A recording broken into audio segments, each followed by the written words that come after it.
Eagles fans. Just when you think Howie Roseman is going to slow down after a 4-0 start, he does it again. While the team keeps winning on the field, the front office is making moves behind the scenes, quiet, strategic, and always one step ahead. And this time, it wasn't just a shuffle, it was a reunion. With injuries piling up, especially to Ogbo Okoronkwo, Philly knew they couldn't afford to leave their pass rush exposed. And while many expected Antoine Powell-Ryland to settle in as depth after being re-signed, that plan didn't last long. Out goes Powell-Ryland, out goes cornerback Eli Ricks, and in comes a name that Eagles fans will definitely remember, KJ Henry. Alongside him, defensive tackle Jacob Sykes also joins the practice squad. Henry's story is what makes this move so intriguing. He's already been here before, part of the Eagles practice squad last year, even signing a reserve-on-future deal in February before being cut in July. Since then, he bounced around with the Bengals,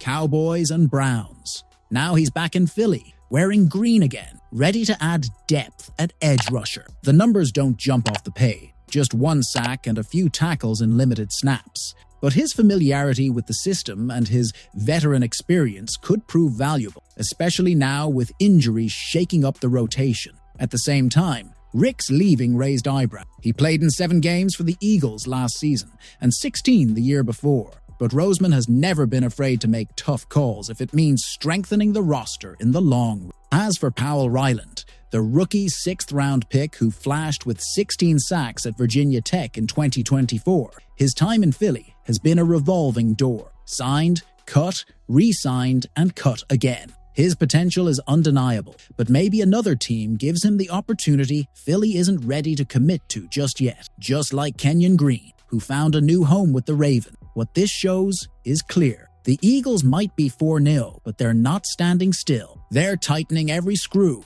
filling every gap, and making sure no weak spot becomes a problem later. That's the Roseman way. Plan ahead, move fast, and never get caught unprepared. The big question now is, does this constant movement mean the Eagles are simply being cautious? Or is it a sign they're still not fully confident in their depth at key defensive positions? Drop your thoughts in the comments, smash that like button, and subscribe so you don't miss the next move. Because in Philly, even the small roster moves can change the season. Fly Eagle, fly.